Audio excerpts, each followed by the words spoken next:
أشهد أن لا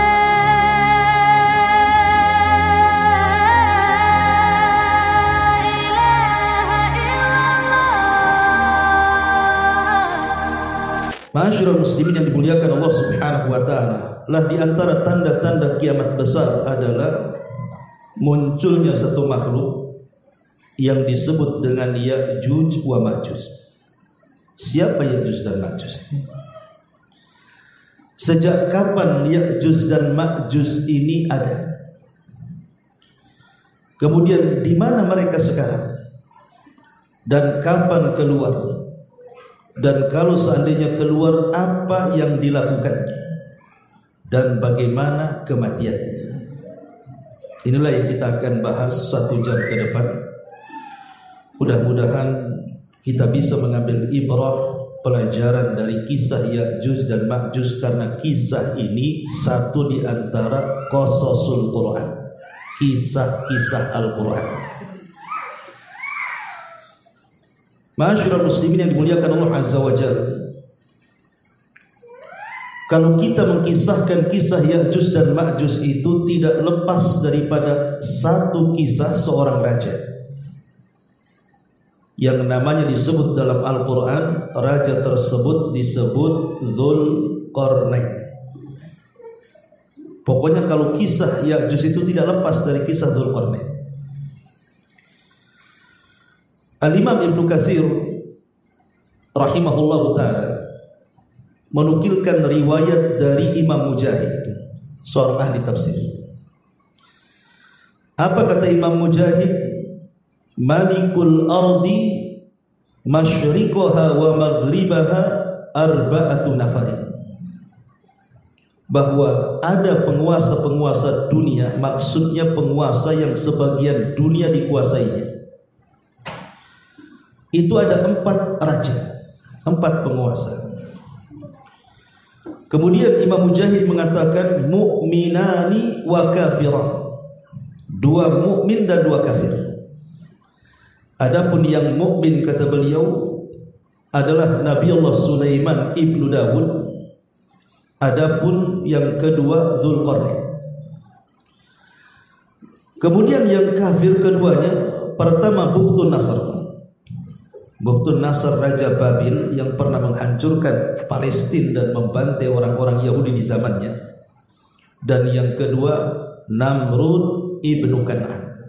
Ma'ruf Namrud. Kalau cerita kisah Namrud berarti cerita kisah Nabi Ibrahim. Lah di sini kita tahu bahwa posisi seorang raja yang bernama Dzulqarnain ini ada seorang raja yang pernah menguasai dunia. Lalu di zaman siapa Dzulqarnain ini diutus dan menjadi raja? Dalam Fatwa Nur al-Darbi, Al-Imam Ibnu Utsaimin rahimahullahu ta'ala pernah ditanya soal Dzulqarnain. Maka kata Imam Ibnu Utsaimin rahimahullahu ta'ala, dia mengatakan bahwa Dzulqarnain itu hidup di masa Nabiullah Ibrahim. Bahkan dia pernah haji bersama Ibrahim dan juga putranya Ismail. Dan Ibrahimlah yang menjadikan sebab Dzulqarnain itu masuk Islam. Yang memberikan hidayah kepada Dzulqarnain itu adalah Nabiullah Ibrahim. Lah sejak itulah Dzulqarnain berpemahaman seperti pemahaman Nabi Ibrahim, mendakwahkan dakwah tauhid ke ujung barat, timur dan selatan, sebagaimana disebutkan dalam surah Al-Kahfi. Ma'asyiral muslimin yang dimuliakan Allah Azza wa Jalla, baik kita baca ayatnya yang berkenaan dengan kisah Dzulqarnain dan juga Ya'juj wa Ma'juj, baru kita jelaskan kisahnya. Disebutkan dalam surah Al-Kahfi, tepatnya ayat ke-83 sampai 98. Allah Subhanahu wa taala berfirman, Yas'alunaka an dzil qarnain qul sa'atlu 'alaikum minhu dzikra inna makkanna lahu fil ardi wa atainahu min kulli syai'in sababa fa'atba'a sababa hatta idza balagha maghrib asy-syamsi wajadaha taghrubu fi 'ainin hamiyatin wa wajada indaha qauman qulna ya dzal qarnain imma an tu'adziba wa imma an tattakhidha fihim husna qala amma man zalama fasawfa nu'adzibuhu thumma yuraddu ila rabbih fayu'adzibuhu adzaban nuqra wa amma man amana wa amila salihan falahu jazaa'al husna wa sanaqulu lahu min amrina yusra thumma atba'a sababa. Mereka bertanya-tanya kepada wahai Muhammad tentang Dzulqarnain, asbab nuzul daripada ayat ini. Jadi orang-orang Yahudi itu memberikan informasi kepada para pembesar musyrik Arab. Kita tahu bahwa ketika Nabi SAW berdakwah di Mekah, banyak tantangan yang dihadapi Nabi kan. Nah, salah satunya adalah Nabi SAW dihadapkan dengan orang-orang Quraisy. Lah orang-orang Quraisy ini kan sedemikian rupa menghalang-halangi dakwah Nabi SAW, termasuk juga mengorek-ngorek informasi tentang Nabi. Dengan cara apa? Dengan cara mengutus pembesar mereka untuk bertanya kepada orang-orang Yahudi yang ada di Madinah. Karena orang-orang Yahudi itu dianggap orang-orang cerdas. Maka oleh orang-orang Yahudi diajarkan beberapa soalan. Coba tanya kepada orang yang ngaku Nabi di Mekah itu, maksudnya Rasul, tentang 3 soalan. Kalau dia sanggup menjawab, berarti dia seorang Nabi. Tapi kalau dia tidak bisa menjawab, dustakan kenabian. 3 soalan itu, pertama, tanyakan kepada dia tentang sekelompok anak muda yang terjerembab dalam sebuah gua yang kisahnya sangat menakjubkan. Ceritakan mereka. Kemudian yang kedua, soal raja yang berkeliling dunia ke arah timur dan barat yang mengajak manusia kepada tauhid, bagaimana kabarnya? Kemudian yang ketiga, tanya kepada dia soal apa itu ruh. Kemudian orang-orang Yahudi pun memberikan kunci jawabannya kepada para pembesar musyrik Arab ini. Pulanglah para pembesar Quraisy ini ke Mekah. Kemudian menemui Nabi SAW. Kemudian mereka menjanjikan kepada Rasul, kalau bisa menjawab 3 soalan berarti engkau Nabi dan kami akan beriman, katanya. Tapi kalau engkau tidak bisa menjawab, berarti engkau bukan seorang Nabi dan kami akan mendustakan kenabian. Saking senangnya Rasul, kalau bisa menjawab 3 soalan itu, mereka akan beriman. Nabi pun mengatakan, baik, saya akan jawab pertanyaan kalian. Dan Rasul lupa mengucapkan insya Allah. Harusnya Rasul mengucapkan insya Allah. Kemudian soalan-soalan tadi diberikan kepada Nabi SAW. Kata Rasul, baik, besok jawabannya. Maksudnya besok jawabannya karena Nabi SAW tidak mungkin menjawab kecuali dengan wahyu. Tak mungkin Rasul asal jawab. Ketika keesokan harinya Rasul tidak dapat jawaban karena Jibril tidak turun. Itulah bahayanya orang kalau tidak mengucapkan insya Allah tuh. Nabi saja bisa bermasalah tuh. Makanya kita kalau menjanjikan sesuatu itu katakan insya Allah, jangan iya atau tidak. Karena namanya sebuah peristiwa itu tidak lepas dari kehendak Allah. Hari kedua Jibril pun tidak turun sampai hari ke-14. Jibril juga tidak turun. Maka orang-orang Quraisy ini makin yakin bahwa dia adalah nabi palsu. Kalau dia seorang nabi kan punya jawaban.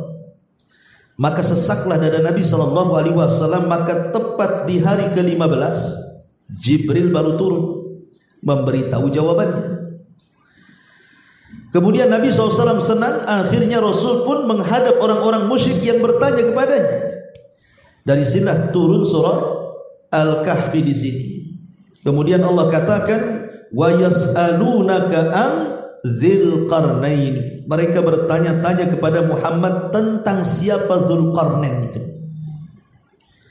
Katakanlah wahai Muhammad, aku akan bacakan kepadamu cerita tentang Dzulqarnain. Sesungguhnya kami telah memberi kekuasaan kepadanya di muka bumi ini, dan kami telah memberikan kepadanya jalan-jalan untuk mencapai segala keinginannya. Maka dia pun menempuh satu jalan, hingga apabila dia telah sampai ke tempat terbenam matahari. Berarti terbenam matahari ke arah mana? Ke arah barat. Perjalanan pertama Dzulqarnain itu ke arah barat. Ingat, satu-satunya raja yang jarang duduk di singgasana itu Dzulqarnain. Sampai menurut riwayat Abdullah bin Abbas radhiyallahu anhu, jadi Dzulqarnain itu melakukan perjalanan dakwah ke barat sampai ke timur sampai ke utara itu selama 500 tahun lamanya. Karena kan umat dulu kan panjang-panjang tuh usianya. Ya, jadi selama itu Dzulqarnain meninggalkan singgasananya dan membawa pasukannya ke barat, timur dan selatan hanya untuk mendakwahkan tauhid. Kemudian Allah Subhanahu wa taala lanjutkan firman-Nya, hingga apabila dia telah sampai ke tempat terbenam matahari, dia melihat matahari terbenam dalam laut yang berlumpur hitam, dan dia mendapati satu kelompok. Kami berkata, hai Dzulqarnain, kamu boleh menyiksa atau boleh berbuat baik terhadap mereka. Maka Dzulqarnain mengatakan, adapun orang-orang yang aniaya, maka kami kelak akan mengazabnya, kemudian dia akan kembali kepada Tuhannya, lalu Tuhannya akan mengazabnya dengan azab yang sangat pedih. Adapun orang-orang yang beriman dan beramal saleh, maka baginya pahala yang terbaik sebagai balasan, dan kami akan titahkan kepadanya perintah yang mudah dari perintah-perintah kami. Jadi Dzulqarnain ini raja bijaksana, namun di sisi lain dia tegas. Jadi kalau dia mendapatkan sebuah kaum, mereka dipaksa untuk beriman. Kalau mereka mau beriman, maka Dzulqarnain pun akan memperbaiki kaum tersebut. Jadi akan diletakkan orang-orang hebat di kampung tersebut untuk membangun kampung tersebut. Tapi kalau mereka menolak, maka Dzulqarnain tidak segan-segan untuk mengazab mereka. Memang seperti itu Raja Dzulqarnain, keras sekali. Tetapi bagaimanapun tidak lain dan bukan dia dalam rangka mentauhidkan Allah Subhanahu wa taala dan berdakwah supaya orang-orang itu bertauhid kepada Allah Azza wa Jalla. Ini perjalanan yang pertama. Perjalanan yang kedua, Allah Subhanahu wa taala mengatakan, hatta idza balagha matla'is syamsi, hatta idza balagha matla'as syamsi wajadaha tatlu'a ala qaumin lam naj'al lahum min duniha syitra kadzalika qad ahatna bima ladaihi khubra thumma atba'a sababa. Kemudian dia menempuh jalan yang lain, maksudnya jalan ke arah timur, hingga apabila dia telah sampai ke tempat terbitnya matahari sebelah timur, dia mendapati matahari itu menyinari sekelompok umat yang kami tidak menjadikan bagi mereka sesuatu yang melindungi mereka dari cahaya matahari. Demikianlah, dan sesungguhnya ilmu kami meliputi segala apa yang ada padanya. Jadi arah yang kedua Dzulqarnain ke arah barat. Rupanya di arah barat, arah timur, rupanya di arah sebelah timur Dzulqarnain mendapatkan kaum yang kita sebut dengan kaum primitif. Ya, mereka tidak punya rumah, mereka tidak berpakaian telanjang. Lah Dzulqarnain pun mendakwahkan mereka. Tapi kita tidak akan mengkisahkan dua perjalanan Dzulqarnain ke barat dan ke timur. Yang kita akan kisahkan ini perjalanan terakhir. Ya. Ma'asyiral muslimin yang dimuliakan Allah Subhanahu wa taala. Kemudian Allah Subhanahu wa taala melanjutkan firman, hatta idza balagha, baina saddaini wajada min dunihima qauman la yakaduna yafqahuna qawlan. Maka setelah Dzulqarnain berjalan ke arah barat kemudian ke arah timur, maka Dzulqarnain pun berjalan ke arah yang lainnya, entah ke arah selatan atau ke utara, yang jelas bukan barat dan timur lagi. Kemudian tiba-tiba Dzulqarnain sampai di antara dua saddain. Disebutkan kemudian beliau menempuh satu jalan yang lainnya hingga apabila dia telah sampai di antara dua buah gunung besar, maka dia mendapati di hadapan kedua bukit itu satu kaum yang hampir tidak bisa dimengerti pembicaraannya. Disinilah dimulai kisah Ya'juj dan Ma'juj. Jadi Dzulqarnain ini ketika mengarah ke arah lain yang jelas bukan barat dan timur, tiba-tiba Dzulqarnain dihadapkan dengan sebuah kaum yang berada di antara dua bukit yang sangat tinggi. Kaum ini tidak bisa diajak bicara. Bukan tidak bisa bicara, Dzulqarnain tidak paham bahasanya. Sampai-sampai dijelaskan oleh Imam Ibnu Katsir rahimahullahu taala, Dzulqarnain ini baru paham apa yang mereka keluhkan itu setelah kemudian menggunakan 10 penerjemah. Bayangkan 10 penerjemah ini, dari satu bahasa ke bahasa yang lainnya, dari bahasa yang lainnya ke bahasa yang lainnya, ke bahasa yang lainnya, sampai 10 bahasa. Baru Dzulqarnain paham. Mungkin kalau istilah kita ini, ya, pertama bahasa Padang, kemudian ke bahasa Jawa, kemudian ke bahasa Alor gitu, kemudian ke bahasa Sunda, kemudian ke bahasa-bahasa yang lain sampai 10 bahasa. Setelah 10 bahasa baru paham, oh, rupanya kalian ini begini dan begitu. Bayangkan bagaimana Dzulqarnain itu susah payah untuk memahami bahasa orang itu. Kemudian dilanjutkan, setelah Dzulqarnain paham apa yang mereka inginkan, rupanya mereka menghendaki apa? Qalu, mereka mengatakan, ya Dzulqarnain, inna Ya'juj wa Ma'juj mufsiduna fil ardi. Wahai Dzulqarnain, kami ini selalu diserang oleh dua suku, dua kabilah yang sangat jahat, yang suka merusak bumi, Ya'juj dan Ma'juj. Kemudian mereka mengatakan kepada Dzulqarnain, fahal naj'alu laka kharjan ala an taj'ala bainana wa bainahum sadda. Mereka mengatakan, ya Dzulqarnain, bisa enggak kami akan memberikan bayaran kepadamu, upah yang sangat besar, supaya kamu membuat dinding untuk kami dan mereka, supaya kami tidak diganggu lagi. Maka Dzulqarnain pun mengatakan di hadapan mereka, qala ma makkanni fihi rabbi khairun fa'inuna bi quwwatin aj'al bainakum wa bainahum radma. Kata Dzulqarnain, tidak perlu, aku tidak perlu upah kalian. Apa yang sudah Allah berikan kepadaku dari kekuasaan, dari kekayaan, dari pasukan, dari nikmat Allah yang banyak, ini lebih baik dibandingkan bayaran kalian. Tenang saja, saya akan jadikan untuk kalian benteng penghalang kalian dengan Ya'juj dan Ma'juj, katanya. Tetapi syaratnya, kata Dzulqarnain, apa kata dia? Atuni zubur al-hadid hatta idza sawa baina as-sadafaini ila akhir al-ayat. Kemudian kata Dzulqarnain, yang jelas bantulah aku, kata Dzulqarnain, agar kalian menyiapkan besi-besi tembaga. Maksudnya Dzulqarnain meminta kepada mereka itu menyiapkan besi-besi tembaga itu. Maksudnya Dzulqarnain ingin membuat benteng betul-betul dari besi tembaga yang kokoh, supaya Ya'juj dan Ma'juj tidak bisa naik memanjat dan tidak bisa melobangi. Dan subhanallah, disinilah terjadi perselisihan para ulama tentang kehebatan Dzulqarnain membuat benteng sehingga Ya'juj dan Ma'juj tidak bisa menghancurkannya. Ini kan sebuah mukjizat namanya. Makanya kemudian para ulama berselisih pendapat tentang siapa Dzulqarnain ini. Apakah dia seorang nabi ataukah dia bukan seorang nabi?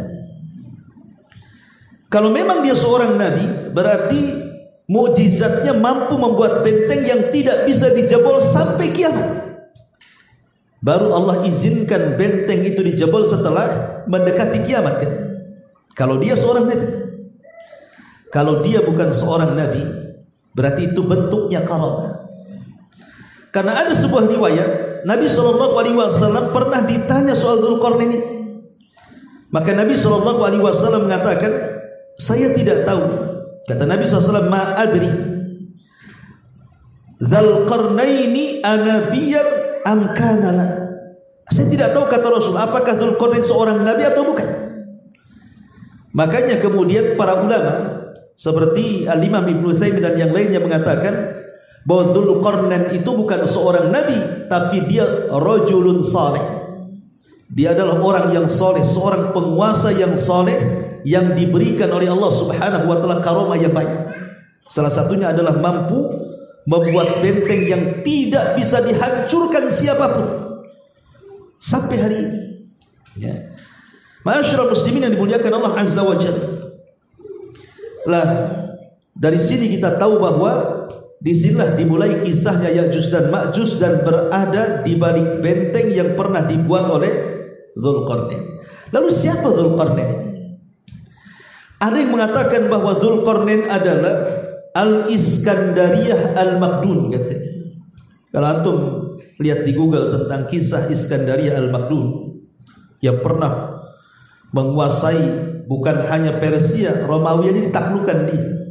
Cina dan India di masanya ditaklukkan dia. Bayangkan, India, Cina, Persia, Romawi, luar biasa Iskandariyah Al-Makdun ini. Seolah-olah menguasai dunia kan. Ya. Sehingga sebagian orang menganggap jangan-jangan Dzulqarnain ini adalah Iskandariyah Al-Makdun yang ada di Mesir itu. Tapi ulama mengatakan bukan Dzulqarnain sendiri, Iskandariyah sendiri. Alasannya satu, masa kekuasaan. Iskandariyah ini berkuasa sebelum Isa bin Maryam, 300 tahun sebelum Isa bin Maryam. Adapun Dzulqarnain itu hidup di masa Ibrahim, enggak ketemu. 2000 tahun lebih lewat gitu ya. Secara zaman juga tidak ketemu. Kemudian yang kedua, Dzulqarnain ini seorang muslim. Sementara Iskandariyah Al-Makdun ini seorang kafir. Dialah yang kemudian memiliki wazir menteri namanya Aristoteles. Pencetus apa? Filosof Yunani. Yang kemudian melahirkan banyak murid filosof seperti Plato yang semacamnya. Ya. Orang kafir dia. Dzulqarnain bukan orang kafir, Dzulqarnain orang Islam, muslim. Kemudian juga dari segi tempat, Aristoteles Al-Iskandariyah Al-Makdun ini dia turunan Mesir. Adapun Dzulqarnain ini turunan Arab. Jadi dari sisi manapun tidak bisa kita katakan bahwa Dzulqarnain itu adalah Iskandariyah Al-Makdun. Itu beda orang. Dzulqarnain sendiri, Iskandariyah sendiri. Ma'asyiral muslimin yang dimuliakan Allah Subhanahu wa taala. Baik. Kita tidak akan membahas panjang lebar tentang Dzulqarnain. Kita fokus dengan kisah Ya'juj wa Ma'juj saja. Tapi bagaimanapun, kenapa saya singgung kisah Dzulqarnain sedikit, karena akan menyambung kisahnya nanti. Jadi di antara tanda-tanda kiamat besar memang terjadi silang pendapat ikhwan, mana duluan dan mana belakangan. Karena hadis-hadis tentang urutan kiamat besar itu kan banyak. Ada yang asap dulu, ada yang dajjal dulu, macam-macam lah. Sehingga kita tidak bisa memastikan urutan tentang tanda-tanda kiamat besar. Tapi saya mengambil pendapat yang dikuatkan oleh Al-Imam At-Tayyibi, yang dinukilkan oleh Al-Hafidz Ibnu Hajar rahimahullahu taala, bahwa tanda-tanda kiamat besar itu dimulai dari keluarnya Dajjal. Dan ingat bahwa fitnah Dajjal ini murni fitnah agama. Jadi Dajjal ini dikeluarkan hanya untuk memfitnah agama. Dan fitnah agama itu fitnah terbesar dalam hidup. Makanya kenapa Nabi SAW sampai berdoa meminta kepada Allah Subhanahu wa taala, la taj'al musibatana fi dinina. Ya Allah, jangan kau jadikan musibah kami menimpa agama kami. Karena kalau musibah dunia paling tinggi kematian ya, tapi kalau musibah agama ini bisa sampai masuk neraka. Bukan hanya mati di dunia, diazab pula di neraka. Lah Dajjal itu dikeluarkan untuk memfitnah agama. Orang dibuatnya murtad, kemudian disuruh menyembah dirinya. Dajjal ini kan awalnya ngaku nabi, kemudian belakangan ngaku Tuhan. Lah ketika Dajjal keluar, banyak manusia yang terfitnah oleh Dajjal. Maka Allah Subhanahu wa taala hendak menghentikan fitnah Dajjal dengan cara apa? Menurunkan Isa bin Maryam. Kenapa Imam Mahdi dengan pasukannya tidak sanggup membunuh Dajjal? Karena Rasul yang mengatakan Dajjal itu tidak bisa dibunuh kecuali oleh seorang nabi. Makanya ketika Nabi SAW mengatakan di hadapan para sahabatnya, kalau aku hidup sementara Dajjal hidup di tengah-tengah kalian, aku yang akan melawannya. Yang jadi masalah adalah ketika aku sudah mati, Dajjal pula ada di tengah kalian, maka masing-masing kalian akan menghadapinya dan kalian tidak akan sanggup menghadapinya. Makanya kemudian hikmahnya Isa bin Maryam, kenapa sampai hari ini belum mati? Satu-satunya nabi yang disisakan Allah dan tidak meninggal sampai hari ini adalah Isa bin Maryam. Diangkat oleh Allah, dan Rasul pernah berjumpa dalam peristiwa Isra Mi'raj di langit kedua dengan Isa bin Maryam. Lah Isa ini diutus oleh Allah Subhanahu wa taala di akhir zaman bukan dalam rangka menyebar risalah, tidak. Karena ketika diangkat sudah sempurna risalahnya. Ada tugas lain yang Allah bebankan kepada dia. Lah salah satunya adalah membunuh Dajjal. Maka ketika kemudian Dajjal muncul, bayangkan Dajjal muncul di mana? Di negara yang mayoritas orang-orang Syiah hari ini. Khorasan. Khorasan di mana? Di Irak. Munculnya di Khorasan. Matinya di mana? Di negara yang mayoritas banyak orang-orang Yahudi di situ. Israel. Di situ ada Babilon, sebuah kota. Dajjal mati di situ. Seolah-olah ada korelasi antara Syiah dan Yahudi di sini kan. Ya. Karena munculnya di Khorasan. Khorasan di mana? Di Irak. Dan sekarang banyak orang-orang Yahudi di Khorasan. Dan akan mati di Babilon, di kota yang sangat dimuliakan oleh negara Israel. Disitulah Dajjal dibunuh oleh Isa bin Maryam. Setelah kemudian fitnah Dajjal ini berakhir karena peperangan dimenangkan Isa bin Maryam, dan kaum muslimin sudah bahagia dengan kematian Dajjal, bahkan mereka bisa melumpuhkan tentara Dajjal karena seluruh makhluk bumi berbicara. Jadi kalau ada orang kafir Yahudi sembunyi di balik batu itu, batu akan bicara, "Hei muslim, bunuh nih orang kafir, dia ada di belakang saya," katanya. Kalau dia sembunyi di pohon, pohon bicara. Pokoknya sembunyi di mana saja, maka makhluk Allah bicara, kecuali satu pohon yang tidak mau bicara, namanya gharqad, yang hari ini ditanam besar-besaran oleh orang-orang Israel Zionis Yahudi itu. Bocor hadis ini ke mereka, sehingga mereka menanam besar-besaran pohon gharqad hari ini. Lah, setelah Dajjal meninggal, tidak lama kemudian kaum muslimin diuji lagi oleh Allah Subhanahu wa taala. Tiba-tiba benteng Ya'juj wa Ma'juj jebol. Sebenarnya dalam sebuah hadis Nabi sallallahu alaihi wasallam bersabda, diriwayatkan dari Zainab bintu Jahsh. Jadi satu hari Nabi SAW di waktu fajar itu pernah kaget, terperanjat. Kemudian dia mengatakan, "La ilaha illallah, wailun lil arabi min syarrin qad iqtarab," kata Rasul. La ilaha illallah, celaka bangsa Arab karena kejelekan telah dekat kepada mereka. Kemudian kata Rasul, futihal yauma min radmi Ya'juj wa Ma'juj. Kata Rasul, hari ini dinding penghalang Ya'juj dan Ma'juj telah terbuka seperti ini. Kemudian Nabi SAW melingkarkan kedua jarinya, ibu jari dan telunjuknya, kata Rasul, seperti ini. Jadi bentengnya Ya'juj dan Ma'juj itu yang dibuat oleh Dzulqarnain itu sudah jebol dan sudah berlubang, dan Rasul mengisyaratkan dengan tangannya seperti ini. Artinya Ya'juj dan Ma'juj sudah bisa ngeker dari lubang itu. Dari sini kita tahu dari zaman Rasul benteng itu sudah jebol, tapi cuman hanya seibu jari dan telunjuk segini saja. Karena setiap hari dikisahkan Ya'juj dan Ma'juj itu kan berusaha keluar dari benteng itu. Dengan cara apa? Jadi kalau sudah menjelang malam, maka mereka keluar dengan cangkul dan macam-macam lah peralatan untuk menggali lubang sampai di waktu pagi. Ketika terbit matahari, mereka ketakutan. Kemudian pembesar mereka mengatakan, ghadan nahfir, sekarang kita tinggalkan, besok kita gali lagi. Maka kemudian setelah besoknya hendak menggali bekas galian mereka, tiba-tiba tertutup kembali atas izin Allah Subhanahu wa taala. Jadi setiap mereka menggali lubang, keesokan harinya tertutup lagi, seolah-olah sia-sia. Tapi di zaman Nabi SAW mereka berhasil melubangi benteng itu walaupun hanya seibu jari dan telunjuk seperti ini. Artinya di sini apa? Ini sudah permulaan benteng itu sudah akan roboh dan sudah dekatnya kiamat. Ya.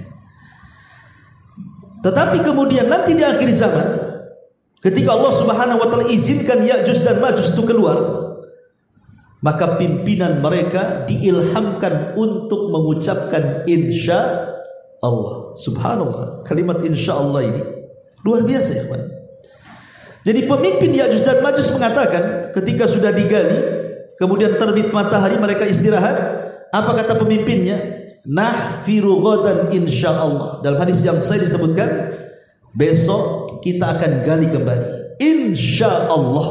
Jadi diilhamkan mengucapkan kalimat insyaallah. Subhanallah. Atas izin Allah, setelah pembesarnya mengucapkan kalimat insyaallah, jebol benteng itu. Dan Allah Subhanahu wa taala menyebutkan fi kulli hadabin yansilun. Mereka keluar dari benteng itu seperti air bah yang turun dari ketinggian saking banyaknya itu. Ma'asyiral muslimin yang dimuliakan Allah Azza wa Jalla. Lalu siapa Ya'juj dan Ma'juj ini? Imam Ibnu Katsir menyebutkan dalam kitabnya Bidayah wa Nihayah. Ada yang mengatakan bahwa Ya'juj dan Ma'juj itu manusia sama dengan kita, cuman dia satu bapak dengan kita, lain ibu. Artinya apa? Kata beliau, Ibnu Katsir menukilkan pendapat ini, dan pendapat ini diambil dari pendapat Abu Zakaria An-Nawawi, tapi beliau juga melemahkannya. Jadi Adam ini satu hari dia ihtalam itu mimpi basah, ya, mimpi melakukan hubungan dalam mimpinya sampai mengeluarkan sperma. Tiba-tiba kemudian sperma Adam ini jatuh ke bumi. Lah sperma yang jatuh ke bumi ini tiba-tiba kemudian menjadi membuahi. Jadilah Ya'juj dan Ma'juj. Jadi Ya'juj dan Ma'juj itu satu bapak dengan kita Adam, tapi beda ibu. Kalau kita kan ibunya Hawa, kalau Ya'juj dan Ma'juj itu ibunya tanah. Itu maksudnya. Jadi ibunya itu tanah itu. Tapi sekali lagi ini pendapat tidak berdasar, dilemahkan banyak ulama karena tidak ada dalilnya. Ini diambil dari kisah Israiliyat, ya. Tapi pendapat yang kuat bahwa Ya'juj dan Ma'juj itu sama dengan kita, sebagaimana Imam Ibnu Katsir juga kemudian menjelaskan dalam kitab yang sama Bidayah wa Nihayah itu, bahwa Ya'juj dan Ma'juj sama dengan kita, satu bapa dan satu ibu. Dia turunan Adam dan turunan Hawa. Ikhwan, ketika di masa Nabi Nuh alaihi salatu wassalam, Allah Subhanahu wa taala kirim azab kepada kaum Nuh yang kufur dengan mengirim banjir bandang disertai tufan. yang banjir itu kemudian meluluhlantakkan semua daerah dan tidak ada yang selamat kecuali yang ada di perahu Nuh. Makanya lihat hari ini bencana di Padang itu, ngeri kan banjir itu, sampai 4 kecamatan 3 kabupaten itu dilahap dia kan. Sampai hari ini banyak korban belum dicari kan. Lihat bagaimana kalau banjir itu datang, ngeri kan azabnya. Lah di zaman Nabi Nuh itu Allah Subhanahu wa taala mengirim banjir bandang yang luar biasa. Tidak ada yang selamat satu pun. Persis seperti permintaan Nuh alaihi salatu wasallam yang berdoa kepada Allah, la tadhar alal ardi minal kafirin dayyara. Ya Rabb, jangan kau tinggalkan satu jiwa kafir pun yang hidup di bumi katanya. Betul, Allah tidak sisakan satu jiwa pun setelah tragedi banjir itu. Yang selamat hanya ada di perahu. Makanya Allah mengatakan waja'alna dzurriyyatahu humul baqin. Kami jadikan turunan Nuh itulah yang selamat. Ya, dan Allah juga mengatakan di dalam Al-Qur'anul Karim surah As-Saffat tadi waja'alna dzurriyyatahu humul baqin, dan kami selamatkan keturunan manusia itu hanya dari turunan Nuh alaihi salam saja. Lah kebetulan yang di perahu itu tidak ada orang lain kecuali putra-putra Nuh yang beriman. Nuh itu kan punya 4 putra. Pertama Kan'an, dia kafir, ikut agama ibunya, mati kena azab. Bahkan ketika mau ditolong oleh Nuh juga gak mau, dia lebih baik naik ke gunung, tapi juga tidak tertolong, tenggelam juga dia. Sehingga yang selamat cuma 3, Ham, Syam, dan Yafis. Inilah 3 putra Nuh ini yang melahirkan manusia sejak zaman itu sampai hari ini, bahkan sampai kiamat dibangkitkan. Semua manusia hari ini, mau di barat, mau di timur, mau di utara, mau di selatan, mau di benua manapun, itu turunan dari 3 orang itu. Mungkin nasabnya kembali kepada Syam, mungkin nasabnya kembali kepada Ham, mungkin nasabnya kembali kepada Yafis. Cuma 3 ini saja. Lah Syam ini disebut Abul Arab. Maka orang-orang Arab itu nasabnya sampai ke Syam, putra. Adapun Ham ini disebut Abu Sudan. Orang yang berkulit hitam, daerah Sudan dan sekitarnya, ya orang-orang Somalia, pokoknya yang berkulit hitam itu, maka mereka nasabnya kepada Ham.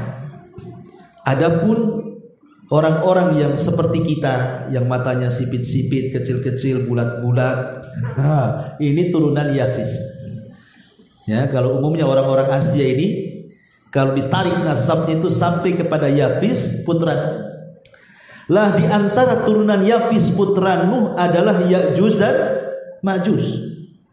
Jadi Ya'juj dan Ma'juj itu manusia. Dia bukan makhluk aneh.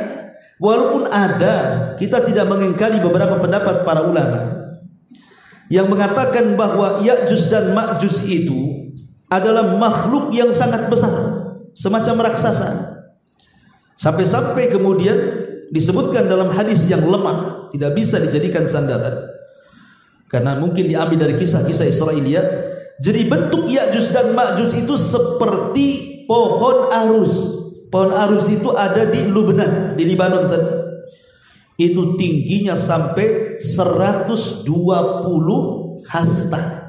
Jadi pohon arus itu tingginya 120 hasta. Satu hasta itu dari sini ke sini. Ya. Kalau kita meter berarti satu hasta itu setengah meter. Kalau 2 hasta 1 meter. Berarti kalau seandainya 120 hasta berarti 60 meter. Oh, itulah tingginya Ya'juj dan Ma'juj. Musola ini aja nggak sampai 5 meter. Ini 60 meter kan. Itu kalau jalan dagdug gitu kan, raksasa besar. Ya, ini satu pendapat. Tapi ada yang mengatakan Ya'juj dan Ma'juj itu tidak sebesar itu. Bahkan dia makhluk yang kecil. Dia mungkapkan panjangnya sekitar 4 hasta dan lebarnya 4 hasta. Berarti 2 kali 2 meter lah kan gitu. Jadi tingginya 2 meter segini, lebar badannya 2 meter, kotak jadi kan itu ya. Ini juga satu pendapat. Tapi ada juga pendapat yang lain bahwa paling tinggi Ya'juj dan Ma'juj itu hanya 1 shibron. Shibron itu 1 jengkal. Jadi tinggi badannya 1 jengkal saja, kecil. Ya, marmut gitu, 1 jengkal kayak kelinci gitu. Ya mungkin semacam cebol lah gitu ya. Jadi orang-orang kerdil. Ada yang mengatakan seperti itu. Tapi ada yang mengatakan bahwa Ya'juj dan Ma'juj itu makhluk lain. Dia manusia tapi memiliki 2 telinga. Telinganya sangat lebar sekali. Ya. Jadi telinga yang pertama ini untuk menyelimuti dia saat tidur di malam hari. Telinga yang satunya untuk menyerang musuh. Tapi 4 pendapat ini dibantah oleh para ulama. Ini semua pendapat ini diambil dari kisah-kisah Israiliyat dan ini semua batin. Berarti Ya'juj dan Ma'juj itu sama seperti kita. Dia turunan Adam, turunan Hawa, dia manusia seperti kita. Cuman ya memang karena dia hidup di zaman Nabi Ibrahim kan otomatis kan badannya besar-besar kan gitu ya. Karena di zaman Nabi Ibrahim masih mendekati zaman Adam. Dan Adam itu kan memiliki tinggi badan yang sangat besar. Sampai-sampai kata Nabi SAW, Adam itu punya tinggi 60 hasta. 60 hasta itu sekitar 30 meteran. Ya. Tetapi setelah Adam kan manusia mulai mengecil sampai kepada kita kan. Ya. Dan umurnya juga mulai pendek sampai kepada kita. Artinya fisik Ya'juj dan Ma'juj kalau hidup di masa itu berarti masih besar badannya. Tapi karena dia manusia, boleh jadi turunannya sampai sekarang pun ya makin kecil seperti kita. Selama dia disebut manusia, maka semakin ke sini badannya akan semakin mengecil dan usianya juga semakin pendek kan gitu. Kalau dia masih manusia. Karena ada yang mengatakan bahwa Ya'juj dan Ma'juj itu tidak akan mati sampai melahirkan 1000 keturunan. Tapi hadis ini lemahkan para ulama. Ya, tapi yang jelas bahwa Ya'juj dan Ma'juj itu Allah berikan kemampuan mereka memiliki bangsa yang sangat banyak sekali. Jadi jumlah mereka itu tidak ada yang tahu kecuali Allah Subhanahu wa taala. Kalau kita manusia itu kan ada sensusnya sekitar 7 atau 8 miliar kan begitu ya. Tapi Ya'juj dan Ma'juj ini tidak bisa berapa jumlahnya. Makanya disebutkan dalam hadis yang sahih ketika Adam alaihi salatu wassalam berdialog dengan Allah Subhanahu wa taala. Apa dialognya? Allah mengatakan kepada Adam alaihi salatu wassalam nanti kepada hari kiamat, ya Adam. Maka Adam pun mengatakan labbaika wa sa'daika wal khairu biyadaika ya Rabb. Aku penuhi panggilanmu dengan senang hati karena seluruh kebaikan ada di tanganmu ya Rabb. Ada apa wahai Rabb? Maka Allah Subhanahu wa taala mengatakan kepada Adam, ya Adam, akhrij bi'san nar. Wahai Adam, keluarkan dari keturunanmu orang-orang yang akan dimasukkan ke dalam neraka. Adam kaget. Kok bisa dari keturunannya dimasukkan ke neraka? Maka kemudian para sahabat pun kemudian heran dan bertanya kepada Nabi SAW, ya Rasulullah, ayyuna dzalika al-wahid. Ketika kemudian Adam dikatakan bahwa keluarkan dari turunanmu yang akan masuk neraka, kemudian Adam mengatakan siapa mereka? Maka Allah mengatakan setiap 1000 dari keturunanmu yang 1 masuk surga, yang 999 masukkan ke neraka. Kan sahabat kan bingung jadinya kan. Makanya bertanya, ya Rasulullah, ayyuna dzarikal wahid? Wahai Rasul, yang 1 itu di antara kami siapa katanya? Maka Nabi SAW mengatakan, abshiru fa inna minkum wahidan wa min Ya'juj wa Ma'juj alfan.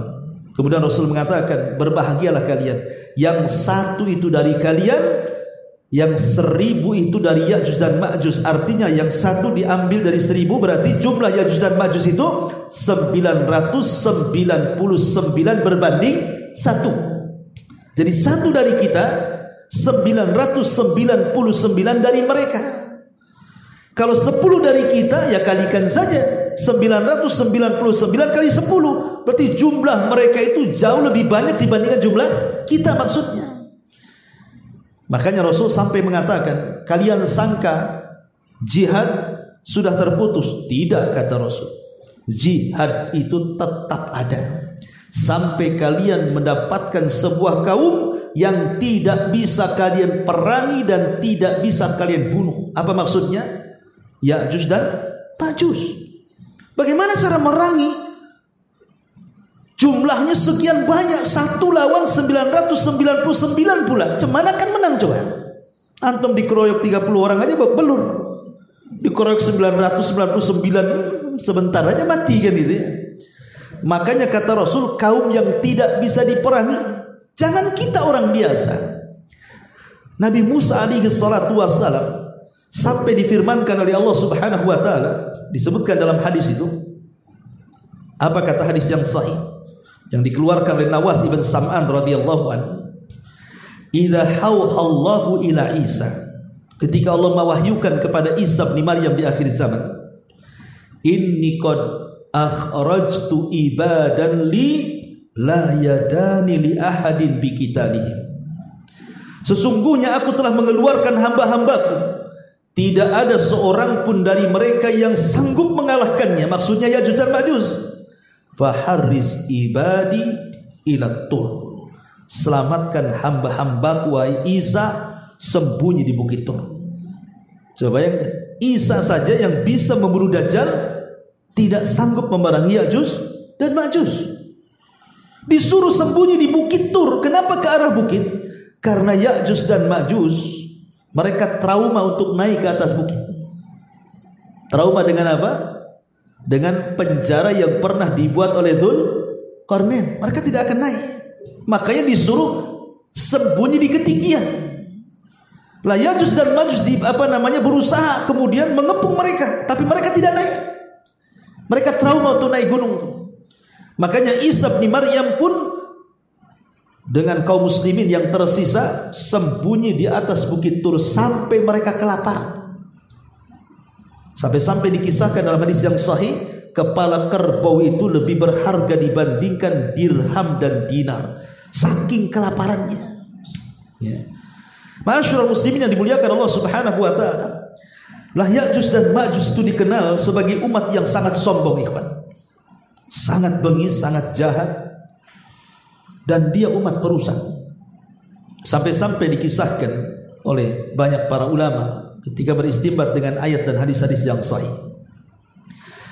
Jadi kerusakan Ya'juj dan Ma'juj itu apabila dikeluarkan oleh Allah Subhanahu wa taala, dia akan merusak segalanya, merusak alam, akan menghancurkan apapun yang ada di depannya. Sampai kelompok yang pertama, jadi ketika benteng Ya'juj dan Ma'juj itu jebol, maka yang pertama kali mereka keluar, mereka melewati Danau Tiberias. Danau Tiberias, Buhairah, ya. Ma'ruf danau itu kan sekarang kan berbentuk sungai, banyak airnya, ya. Banyak airnya Danau Tiberias itu. Lah ketika Ya'juj dan Ma'juj sampai di danau itu, maka mereka minum semuanya sampai kering. Bayangkan, danau sebesar itu sampai kering, sehingga yang terakhir datang sudah nggak dapat lagi minum di situ. Pokoknya kalau ada bangunan dihancurkannya, kalau ada pohon-pohonan dimakannya, dihancurkannya, kalau ada manusia dibantai, bahkan sebagian para ulama mengatakan bangkai manusia yang dibunuh Ya'juj dan Ma'juj dimakannya. Jadi dia manusia kanibal. Naudzubillah. Jadi siapapun yang di luar rasnya akan dihancurkannya. Dan ingat, Ya'juj dan Ma'juj itu kemana-mana karena jumlahnya banyak. Dia menguasai bumi. Ya. Sampai-sampai kemudian saking banyaknya mereka dan kehancuran yang luar biasa yang ditimbulkannya, ketika merasa bahwa makhluk bumi dari kalangan manusia sudah dibantainya, mulai mereka congkak dan sombong. Kemudian mereka menatap langit dan mengatakan, qatalna man fil ardi sanaqtuluhu man fis sama. Kata, kami sudah membunuh orang-orang yang di bumi, sekarang yang di langit ku bantai juga. Coba sombong. Bumi ini kecil, langit ini besar, dan makhluk yang ada di langit itu para malaikat. Satu malaikat saja tidak bisa dihadapi Ya'juj dan Ma'juj. Siapa? Malakul maut. Sampai bisa menghadapi malakul maut. Itulah kesombongan Ya'juj dan Ma'juj itu.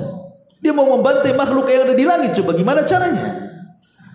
Tapi Allah Subhanahu wa taala adalah zat pembuat makar terbaik. Wa makaru makran wa makarna makran wallahu khairul makirin. Silahkan kalian buat makar, tapi Allah pun punya makar dan Allah sebaik-baik makar. Akhirnya Ya'juj dan Ma'juj mengarahkan tombak panah mereka, batu-batu mereka dilempar ke langit. Subhanallah. Allah membuat makar, disedot itu panah, tombak, senjata yang mereka lempar ke langit sampai menembus awan. Kemudian dikembalikan lagi panah dan tombak-tombak mereka ke bumi. Kemudian di ujung-ujung panah dan tombaknya itu seolah-olah ada darah yang menempel di situ. Jadi seolah-olah mereka sudah membunuh orang-orang yang di langit katanya. Lihat, tombak dan panah kami penuh berlumuran darah. Berarti mereka sudah terbantai. Sombong, ya. Ma'asyiral muslimin yang dimuliakan Allah Subhanahu wa taala. Lah kesombongan inilah yang mengakibatkan akhirnya Ya'juj dan Ma'juj diazab oleh Allah Subhanahu wa taala. Ada sebuah ayat yang mengatakan, "Wa ma kunna mu'adzibina hatta nab'atsa rasulan." Kami tidak mungkin mengadab sebuah kaum sampai diutus rasul kepada mereka. Lah Ya'juj dan Ma'juj itu kan hidup di balik benteng, entah berentah di mana. Kita tidak tahu Rasul sampai enggak kepada mereka dari kalangan Nabi dan Rasul. Kenapa Allah azab? Padahal Allah mengatakan kami tidak mungkin mengadab sampai diutus Rasul. Maka dijawab oleh para ulama bahwa sudah sampai sebenarnya ajaran para Rasul terdahulu kepada Ya'juj dan Ma'juj. Cuma mereka tidak beriman dan ditakdirkan masuk neraka atas lisan Nabi SAW. Jadi mereka adalah orang-orang yang pantas masuk neraka karena kekafirannya, kesombongannya, karena mereka merusak di mana-mana, melebihi fitnah Dajjal. Kalau Dajjal kan murni fitnah agama, kalau ini murni fitnahnya hanya merusak dan merusak, membunuh dan membunuh, menguasai dunia. Maka dari sinilah Isa bin Maryam yang berada di atas bukit Tur itu berdoa kepada Allah, meminta agar Allah Subhanahu wa taala menghentikan kerusakan Ya'juj dan Ma'juj ini. Akhirnya Allah mengijabah doa Isa bin Maryam dan doa kaum muslimin yang berada di bukit Tur itu. Dari sini Allah Subhanahu wa taala mulai mengadab mereka. Dengan cara apa? Subhanallah. Apakah mengirim para malaikat kemudian membantai mereka, ataukah mengirim bencana berupa banjir ataupun gempa atau yang lainnya, atau mengirim binatang-binatang buas untuk menghancurkannya? Tidak. Yang Allah kirim makhluk yang sangat kecil. Bayangkan, untuk merontokkan kesombongan Ya'juj dan Ma'juj. Apa makhluk yang kecil? Naghaf. Naghaf itu semacam ulat. Ulat yang biasa masuk di hidung kerbau atau kambing, yang kalau masuk merusak badannya kemudian mati. Coba, makhluk yang kuat merasa sombong dan congkak bisa kalah dengan seekor ulat. Begitulah Allah merontokkan kesombongan. Ulat di mana-mana, menjadi wabah ulat di mana-mana. Dan tidak ada satupun Ya'juj dan Ma'juj kecuali masuk ulat di lubang hidungnya. Subhanallah. Disebutkan dalam hadis yang sahih, kematian Ya'juj dan Ma'juj itu serentak. Jadi satu mati, mati semua. Coba. Bukan hari ini, besok ini, minggu depan ini, enggak. Pokoknya satu mati, mati semua. Begitulah Allah Subhanahu wa taala apabila berkehendak, idza arada syai'an an yaqula lahu kun fayakun. Allah kalau menghendaki sesuatu, jadi-jadi. Ya. Jadi Allah Subhanahu wa taala hanya mengutus ulat, bayangkan. Tidak mengutus harimau, tidak mengutus buaya, tidak mengutus binatang-binatang buas, tidak, hanya mengutus ulat. Sama ketika kalau kita berkisah tentang kisah tentang Saba, negeri Saba, yang dalam Al-Quran dikisahkan Saba itu seperti surga di zamannya. Negeri Saba itu yang ada di Yaman dihancurkan oleh Allah Subhanahu wa taala dengan apa? Dengan tikus. Jadi Allah kirim tikus untuk merusak bendungan. Tapi tikusnya besar sebesar kucing. Ya mungkin tikus got lah ya. Dan zaman dulu kan bendungan bukan kayak sekarang pakai semen, pakai batu. Kalau digerogoti tikus ya hancur lah itu gigi tikus tuh kan itu. Kalau dulu kan buat bendungan kan pakai kayu, ya kan? Habis digerogoti. Namanya bendungan, kalau satu kayu jebol ya jebol semua lah. Kalau sudah ada celah air masuk, mudah itu air itu untuk menjebol bendungan. Jebol bendungan Satma Arib itu. Akhirnya melantakkan negeri Sabah, coba bayangkan. Karena kesombongannya Allah kirim tikus. Sama dengan Raja Abraha yang hendak menyerang Ka'bah kan. Allah kirim apa? Burung laut yang disebut dengan ababil. Entah dari mana datangnya tuh. Ya. Tiba-tiba menghancurkan Abraha kan. Begitulah Allah Subhanahu wa taala kalau berkehendak hendak menghancurkan kesombongan dari makhluk-makhluk yang congkak itu, tinggal mengirim tentara-tentaranya. Dan tentara Allah ini semua makhluk bisa dijadikan tentaranya. Ya. Maka Ya'juj dan Ma'juj mati dibunuh oleh ulat nagaf. Yang namanya makhluk ataupun Ya'juj dan Ma'juj kan jumlahnya banyak, ikhwan. Ya setiap satu jengkal ada bangkainya lah kan gitu. Bandingannya 1 banding 999. Apa enggak di mana-mana tuh bangkainya tuh. Sampai-sampai dijelaskan dalam hadis yang sahih bagaimana bersyukurnya para binatang itu dengan kematian Ya'juj dan Ma'juj itu. Kenapa? Karena binatang-binatang khususnya pemakan bangkai itu mereka senang bersyukur kepada Allah dapat makanan banyak kan begitu ya. Sampai binatang-binatang ya pokoknya pemakan bangkai lah, harimau, macan, hyena atau apa atau burung, senang mereka bersyukur kepada Allah, banyak makanan mereka sampai gemuk-gemuk. Tapi karena Isa bin Maryam khawatir ini akan menjadi wabah di mana-mana, maka dia berdoa kepada Allah supaya Allah membuang bangkainya. Maka dikirimkan dalam hadis yang sahih burung sebesar unta, kemudian mengambil jasad itu, semua jasad Ya'juj dan Ma'juj yang ada di permukaan bumi daratan itu, entah dibuang ke mana, ke lautan mana, sampai betul-betul bersih.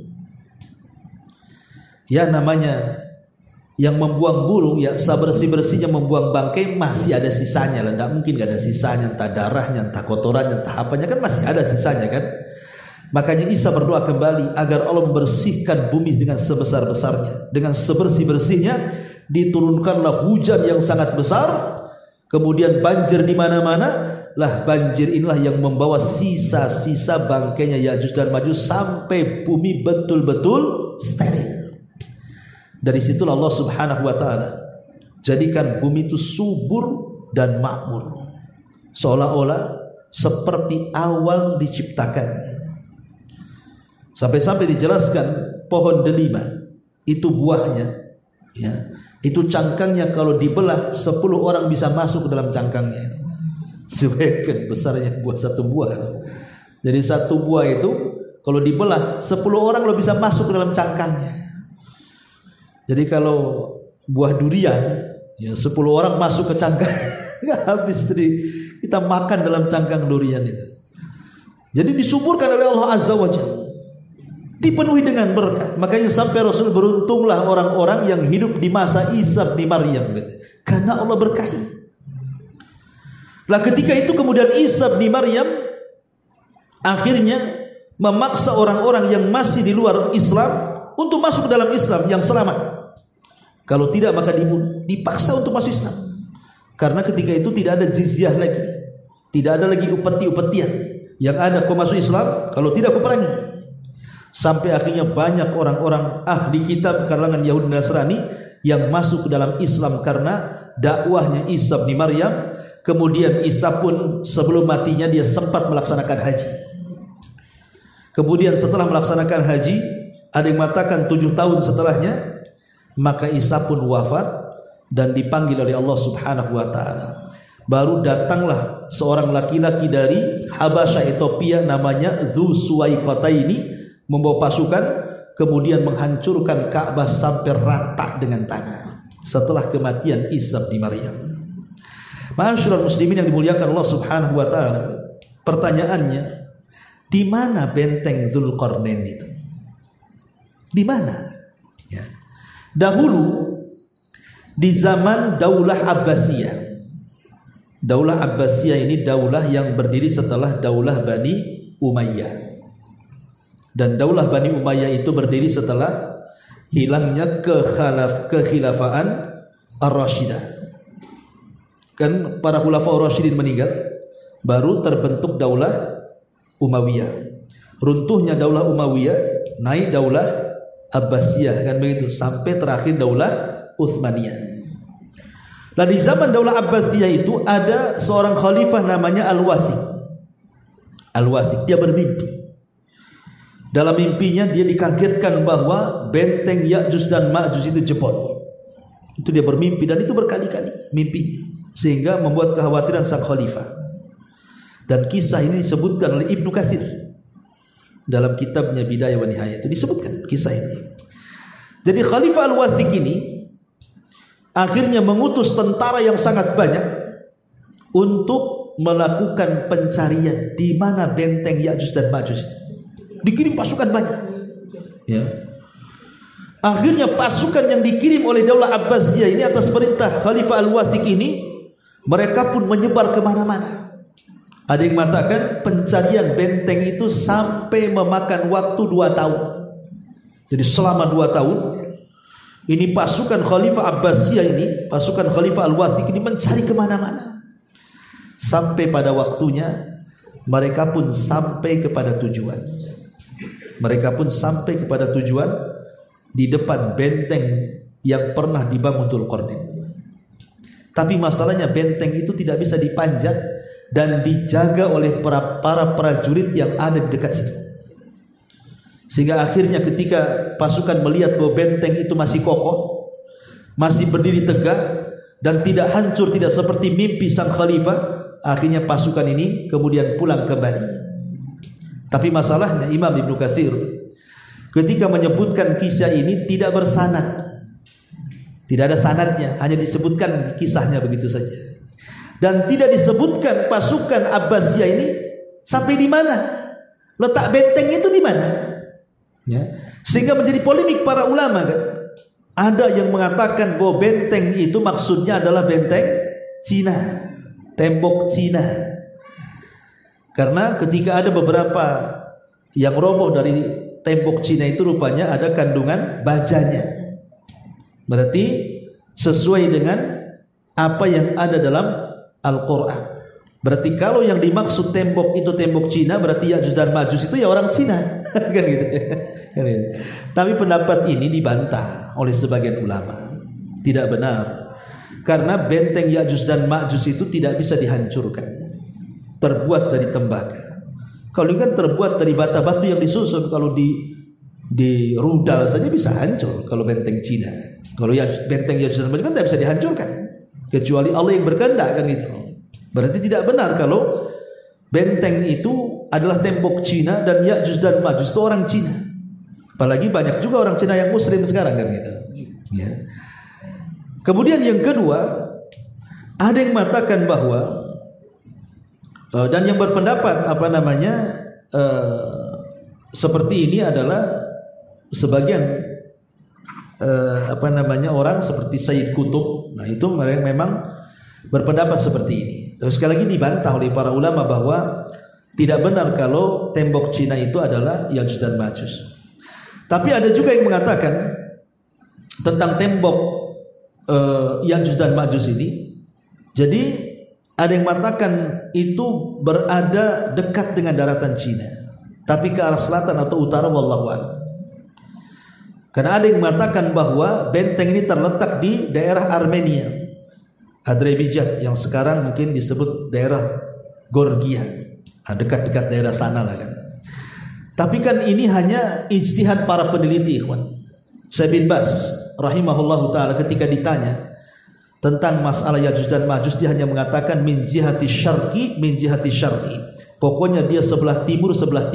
Maksudnya sebelah timur itu dari kota Madinah. Jadi kalau antum berada di kota Madinah, sebelah timur sana. Sebelah timurnya sampai di mana? Wallahu a'lam, kan itu. Syekh bin Baz yang mengatakan seperti itu. Ya. Tapi yang jelas bahwa diketahui atau tidak tempat tembok Dzulqarnain yang memenjarakan Ya'juj dan Ma'juj itu bagi kita tidak penting. Yang penting adalah kita beriman dengan Al-Quran bahwa Ya'juj dan Ma'juj itu ada. Apakah mereka berada di atas bumi atau di bawah bumi? Wallahu a'lam. Dan benteng yang dibangun oleh Dzulqarnain juga ada. Tempatnya di mana? Wallahu a'lam. Kita yakini ada. Dan kita beriman bahwa itu di antara tanda-tanda hari kiamat, di mana di akhir zaman benteng itu akan roboh dan Ya'juj dan Ma'juj itu akan keluar sebagai tanda-tanda pertengahan alamah kiamat besar yang mendekati kehancuran alam semesta. Inilah di antara kisah Ya'juj dan Ma'juj. Saya sudah berupaya menyingkat karena sampai jam 9 saja. Ya, mudah-mudahan ada manfaatnya. Sebelum saya tutup, kalau ada yang bertanya silakan. Kita buat tanya jawab. Ya, silakan. Ini kan perang di mana-mana, Ustaz. Iya. Bencana banyak. Apakah ini termasuk tanda-tanda kiamat? Iya. Perang di mana-mana, musibah di mana-mana, apakah ini tanda-tanda kiamat? Ya, ini tanda-tanda kiamat kecil.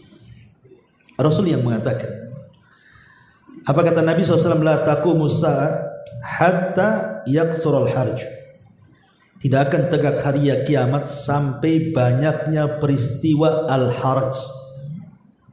Sahabat bertanya, wa mal harj ya Rasul? Apa yang dimaksud haraj wahai Rasul? Kata Nabi SAW, al-qatl, pembunuhan. Ya. Kata Nabi SAW, pembunuhan.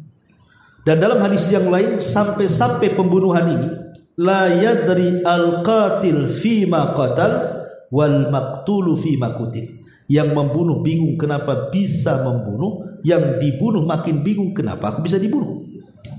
Ya, bayangkan.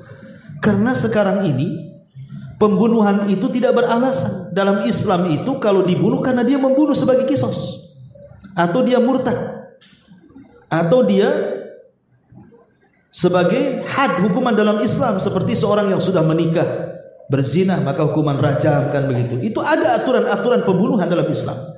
Kalau sekarang tidak, urusan parkir bunuh, nggak bayar hutang bunuh, tersinggung bunuh. Sekarang main bunuh aja sekarang. Gara-gara parkir naruh motor di depan rumah orang, tersinggung dibunuh tuh yang punya motor. Akalnya di mana coba? Gara-gara tengkar anaknya, orang tuanya bunuh-bunuhan. Gara-gara warisan sampai anak membunuh orang tuanya, orang tua membunuh anaknya, anak membunuh saudaranya. Masya Allah, di zaman sekarang sampai kita lihat, coba YouTube hari-hari kita lihat berita pembunuhan itu aneh-aneh dan sadis-sadis. Dimutilasi, dimasukkan ke koper, ya kan? Dimasukkan ke kresek, dimasukkan ke karung, dicemplungkan ke kali. Macam-macam. Mulai dari bayi yang tidak bersalah loh ya, karena mungkin malu ini hasil zina, sampai urusan pacaran, sampai urusan harta, sampai urusan keluarga, semua dah main bunuh. Urusan waris, urusan hutang, urusan bisnis. Hari-hari saya lihat tuh pembunuhan. Dan sekarang pembunuhan itu luar biasa, sadis luar biasa. Ya.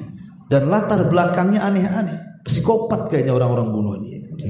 Makanya wajar kalau Rasul mengatakan yang membunuh bingung, kenapa dia membunuh? Karena alasan, kenapa kau dibunuh? Awalnya saya tidak hendak membunuh, tapi tak tahu kenapa saya bunuh, katanya. Dia sini bingung tuh. Coba kalau seandainya yang dibunuh hidup lagi, makin bingung, kenapa aku bisa dibunuh, katanya, kan begitu. Nah, jadi pembunuhan ini entah karena peperangan, entah karena kecelakaan. Kita lihat di jalan raya, hari-hari ada orang mati. Di Batam saja tiap hari ada kecelakaan itu. Tabrak tronton mati, ya. Kemudian tabrakan motor mati, tabrakan mobil mati. Ada yang beruntun, ada yang mati tabrakan mandiri, nggak tabrakan, mungkin ngantuk nabrak pohon gitu ya. Mati juga. Jadi banyak sekali kematian dan itu alamat kiamat. Jadi kematian diakibatkan karena peperangan dan yang semacamnya. Ya. Karena dalam hadis yang lain juga kata Nabi SAW, harbun wa harabun, akan terjadi fitnah, peperangan dan pengungsian. Kalau sudah ada perang pasti ada yang ngungsi itu. Ya, lihat di Palestina tuh. Perang di sini ngungsi di sana, nanti diserang di sini ngungsi di sini. Begitu juga bencana. Ya, banyaknya banjir, kemudian gempa, semuanya itu adalah tanda-tanda kiamat kecil. Tapi ingat ikhwan, tanda-tanda kiamat kecil itu berbeda dengan tanda-tanda kiamat besar. Tanda-tanda kiamat kecil ini dia tidak bertentangan dengan hukum alam. Dia tidak bertentangan dengan ilmu fisika.